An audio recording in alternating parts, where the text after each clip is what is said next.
Pemirsa, terima kasih Anda masih terus menyaksikan Doncast. Ini adalah segmen terakhir dalam pertemuan kita kali ini. Coach Justin ini adalah pelatih Timnas Indonesia ke-41. Indonesia adalah tim kelima yang dia pegang. Kalau belajar dari kegagalan Patrick Kluivert kemarin, yang dianggap sebagai yang paling bertanggung jawab atas gagalnya Indonesia masuk Piala Dunia. Padahal sempat mendulang puja-puji dari publik Indonesia setelah berhasil menang 2 pertandingan dalam lolos lah, iya. Di putaran 3 dari 4 pertandingan dia berhasil membuat kita menang 2. Nah, apa pelajaran yang penting dari Patrick Kluivert kemarin? Patrick Kluivert kalau saya bilang kurang lama di Indonesia, salah satu itu. Tapi di sisi lain juga mayoritas pemain pada saat itu kan bermain di Eropa. Tapi harusnya dia lebih sering lah di Eropa juga, tapi ke Indonesia juga, walaupun timnas lagi tidak bermain. Dan apa lebih baik pragmatis saja kah? Lebih baik pragmatis. Karena gini ya, dibilang pragmatis enggak juga. Yang satu kan kita ini nggak punya filosofi bermain. Iya. Apa itu perlu didefinisikan dulu? Kita itu harus bermain sesuai dengan kapasitas kita. Contoh nih, fisik orang Asia Tenggara itu kan beda dengan orang Afrika atau orang Eropa, ya kan. Betul. Tapi bukan berarti kita nggak bisa bermain kan. Nah, ini harus diadaptasi. Itu semua harus dituangkan dalam sebuah filosofi yang nanti siapapun pelatihnya akan menjalankan ini. Ini kita nggak punya. Tidak ada ya? Nggak ada blueprintnya? Justru nggak ada justru tujuannya mendatangkan Kluivert dan gerombongnya yang cukup besar, dengan Jordi Cruijff yang jadi technical advisor, bukan dirtek, masukkan Simon Tamata dan lain-lainnya. Ini pelan-pelan menuju ke sana. Ternyata cuman sebentar. Dan yang lebih bahaya lagi, nih yang saya takuti adalah kalau Erick Thohir nggak lanjut di 2027, pergantian pelatih. Karena sejarah mengajarkan kalau pelatih ketua baru biasanya datang pilih pelatih baru. Iya. Ini yang repot di sepak bola Indonesia ini. Iya, menangani sepak bola dengan negara 280 juta masyarakat. Semuanya rata-rata dominasi pencinta bolanya maniak dan sekali. Selalu ingin menang. Iya, selalu ingin menang. Hanya mau terima kalau menang. Betul. Nah, gimana Coach? Dan ada kemarin kata-kata statement dari John Hartman ketika konferensi pers, dia mengatakan bahwa carry the weight of a nation can be a curse or can be a gift. Ya, betul. Bisa berupa kutukan, bisa berupa blessing. Iya. Nah, ini mungkin tidak semua pelatih siap ya dengan betapa tekanan publik Indonesia itu. Mungkin tidak ada di negara lain ya, Coach. Betul. Nggak sedahsyat ini. Ini yang saya sudah berapa kali saya sudah sampaikan ke pemain diaspora yang saya kenal. Kalau kalian sekarang dipuji, kalian tuh harus siap bahwa pada suatu saat kalian akan dihantam sama netizen. Karena netizen switch-nya gampang sekali. Jadi pujiannya itu sangat ekstrim, caciannya juga sangat ekstrim. Dan nggak semua orang siap. Terutama yang dari Eropa, belum tentu mereka siap. Apa nih tips untuk John Hartman supaya tahan mental? Ya, kalau tahan mental adalah dia harus be himself. Harus genuine, kalau jelek dia harus berani bilang jelek. Mungkin dengan caranya ya. Karena orang Inggris itu kan dikenal terlalu straightforward ya? Enggak. Orang Belanda jauh lebih straightforward orang Belanda. Kalau Inggris masih mutar-muter, masih sopan, itu dalam sisi itu dia cocok untuk ngelatih Indonesia.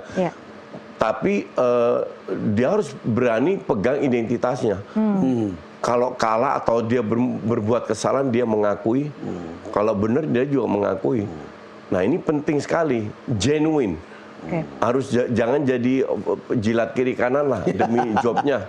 Nah, itu jangan, Coach, tapi harus genuine. Coach, dalam bayangan saya ya, begitu timnas main pertama kali nanti akan banyak sekali orang yang nonton. Pasti. Biasa banyak sekali, lalu kemudian orang mulai melihat kan. Kita itu kan curious kan. Ya, betul. Kita akan lihat, oh potensial nih. Atau malah hopeless. Kemudian lihat main kedua kalah, misalnya main ketiga kalah, apa yang akan terjadi? Ya itu repot. Itu job dia kan jauh lebih berat. Iya. Kalau seandainya kita performanya buruk dan saya tidak akan tetap menjudge karena waktunya terlalu pendek untuk persiapan. Tapi untuk rata-rata penonton itu tidak memberikan pernah ada alasan. Iya. Betul. Oke, dari sisi karena publik, penonton seperti Anda tadi katakan, mau cuma menang-menang, udah main bagus-bagus. Iya. Dari sisi publik berarti apa? Kita bisa kasih tahu di sini bahwa harus di-manage seperti apa nih ekspektasinya? Butuh waktu lah. Iya. Kasih dia waktu lebih banyak. Bukan di bulan Maret, bukan di FIFA Series. Karena waktunya terlalu mepet. Setelah itu di bulan April, Mei baru kita mungkin bisa lihat kira-kira seperti apa. Di friendly match berikutnya. Karena FIFA Series terlalu pendek. Dalam waktu dekat harus bermain 3 tim, 2 lawan Eropa, Finland, Bulgaria. Kalau yang Saint Kitts itu kan harusnya bisa menang. Sebenarnya lawan Finland, Bulgaria itu dua-dua nggak lolos Piala Dunia. Ya tapi kan Eropa. Betul. Artinya kan kita harusnya bisa bersaing. Kalau kita dibantai di kandang lawan Finland sama Bulgaria, nah itu baru puyeng. Tapi kalau kita kalah-kalahnya tipis tapi bermain bagus, cetak banyak peluang tapi kalah, saya harap penonton lebih bisa terima bahwa prospeknya ini ada. Karena persiapan pendek. Saya kira ini penting untuk penonton paham. Karena kalau tidak, artinya bisa memanage ekspektasi dulu. Jadi bukan menang kalah, tapi lihat bermainnya seperti apa dulu. Betul. Tapi ini kan bebannya tidak hanya di pelatih saja ya, Coach ya. Maksudnya federasi juga harusnya support pelatih. Seperti apa harusnya? Federasi jelas harus support. Tapi yang di inceran pertama itu kan selalu pelatih. Itu di seluruh dunia. Bukan hanya di Indonesia. Inceran pertama itu pelatih, tapi federasi mau harus support. Jadi 3 turnamen pertama ini mungkin tiga pertandingan pertama ini kemudian akan jadi parameter apakah dia akan menerima hujatan atau menerima. Saya rasa nggak fair kalau kita kalau di 3 match pertama apapun hasilnya kalau dia sudah dihantam kiri kanan. Walaupun kemungkinan itu bisa terjadi ya. Tapi saya rasa tidak fair.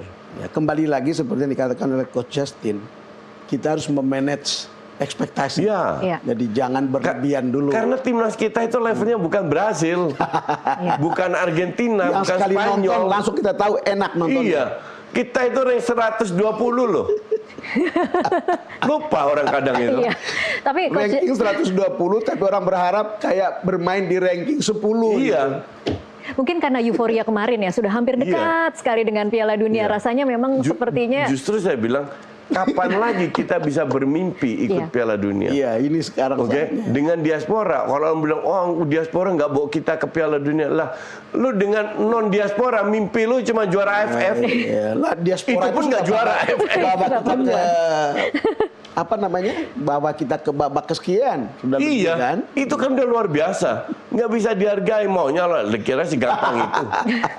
Nigeria aja nggak lolos Piala Dunia loh, Kamerun nggak lolos Piala Dunia.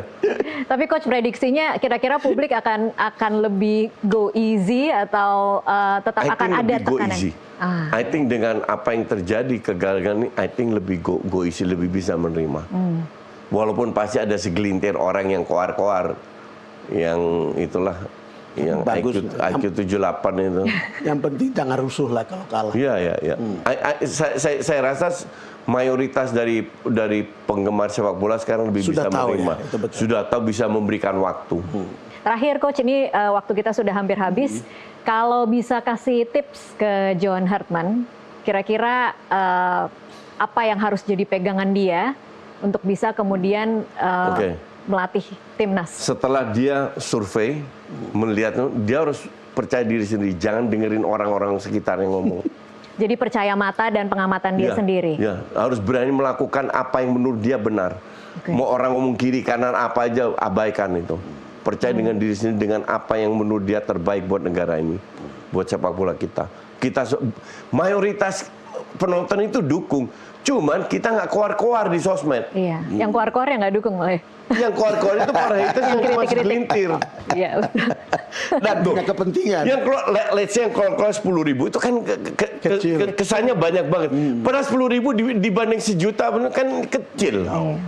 Oke, baik. Kita nantikan seperti apa nanti di Maret, Juli. Saya berharap kita nonton permainan yang indah saja, atraktif saja, itu sudah bagus. Iya, baik. Betul. Kita sama-sama saksikan, kita beri waktu, kita beri kesempatan, kita beri ruang untuk pelatih baru ini mempelajari timnas kita seperti apa. Coach Justin, terima kasih untuk waktunya di Doncast. Sama-sama. Dan pemirsa, demikianlah akhir Doncast kali ini. Saya Tasya Lutmila. Dan saya Don Bosco Slamet. Terima kasih atas perhatian Anda dan sampai jumpa.